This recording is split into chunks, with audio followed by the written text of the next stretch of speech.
Okay, so let's call this the real first episode. Last time I was just trying to reintroduce myself to the crowd. So, once again, it's the Flushing Faithful podcast version. My name is Eddie, also known on the internet as Killswitch. So, the Mets finally got a new general manager. This is how I feel about it. Sandy Alderson, I would have got rid of him last year, maybe even the year before. Sorry to break it to you people, but he really did nothing.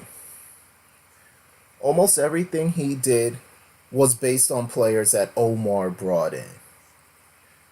And Cespedes, which would have been his biggest accomplishment, is a player he didn't even want. And neither did John Ricco. So, even when things went right, they screwed it up. Anyway, the choices were obviously Ricco, Omar, Ricciardi, and whoever else.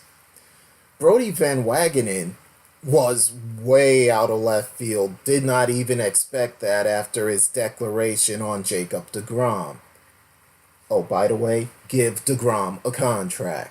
But anyway, Omar made sense because the guy is a pure talent evaluator. He knows talent. It was obvious that Sandy Alderson and his band of stat geeks don't know talent. They know numbers on paper, but that doesn't equal talent. You can have someone who has real good numbers, but still not be that good a player, or not be a team player. Look at how many players had real great stats, but never went to the playoffs. I mean, you want to do whatever on paper, that's fine. But when it's on the field, it has to be more than just what's on the paper. They could have signed JD Martinez, and look at the year he put up. He should have been MVP, except he had Mookie Betts on his team, who was also just as good. And he doesn't fall into the home run or strikeout category like the players that Alderson went after. But anyway, my choice would have been Omar if it was that group. There was also the guy from the Rays who I don't know if I would have trusted with the money, but the Mets don't spend money, so maybe he would have worked out. Now you have Brody Van Wagenen. The guy's brash, has attitude, seems to pretty much be one of those guys who thinks he owns the world. And hey, he was doing well, so you can't really fault him for feeling that way. But I don't know. Are the Mets going to let him expand payroll and pay money? The first thing that could be done is sign Jacob deGrom.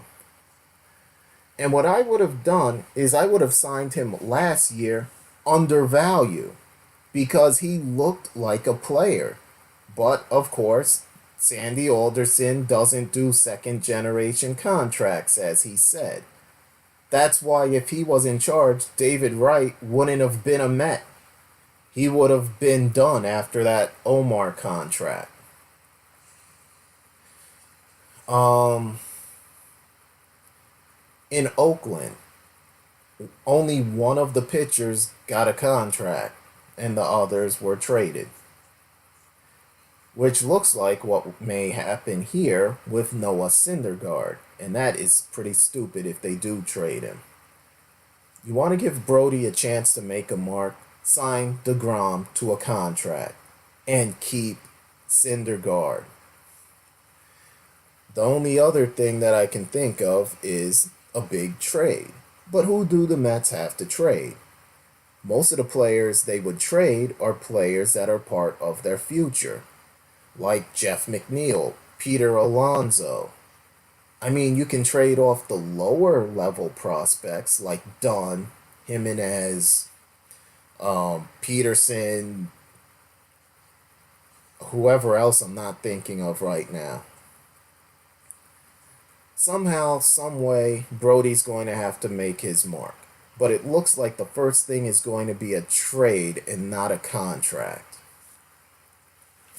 Speaking of contracts, for Jacob deGrom, I would see if something would work, like 5 years, maybe 20 million a year, or some type of escalating contract which takes care of his arbitration years, say 15, 20, and then the free agent years at 25 million each. So let's make it a 6-year contract that puts us at 135 million. The only problem with that is Noah Syndergaard may end up looking for even more money, or his agent will anyway. What I would do is I would try to sign Noah to a contract that's, I won't say similar, it would be lower. Or even the same contract but add an extra year because Noah's a year behind deGrom in terms of arbitration. Of course, Noah doesn't have a Cy Young, so make it a little less. Or maybe make their contracts, well, I don't know how you would do it. Because these days, players are getting way too much money for the production they're putting out. Noah is still young. So even if you gave him a 5 or 6 year contract, by the time he gets out of that contract, he might be at the end of his prime, but still, enough that another team would take a chance, or the Mets if he stays good for that long. I don't know what Brody's going to bring to the table, but if you think about it, he knows how to negotiate. He knows a lot of players because his agency had a lot of players. Like Robinson Cano, who they seem to be trying to trade for. I don't know. I'm sure he had the band the Stat Geeks. Hopefully the Mets will use less of that and more of actual talent.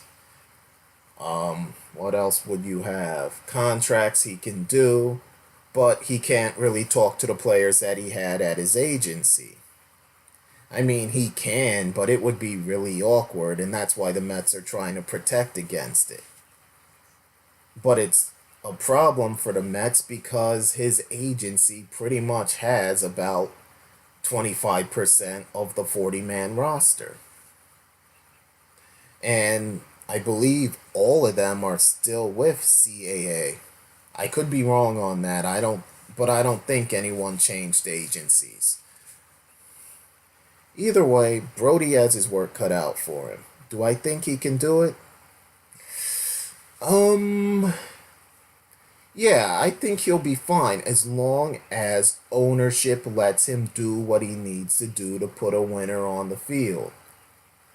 He shouldn't have said he wants to win championships every year because that can't happen.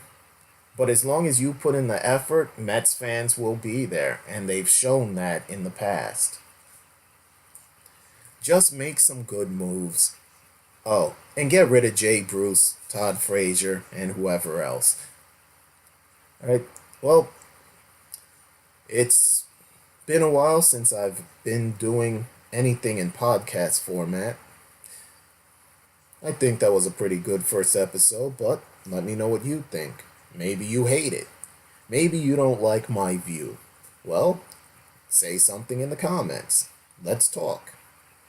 I'm not one of these guys who's too high and mighty to converse. So, hey, you have something to say? Say it. Let's have a conversation. Maybe one day we can do it on a podcast too. This is Eddie, Flushing Faithful, Episode 1, signing off.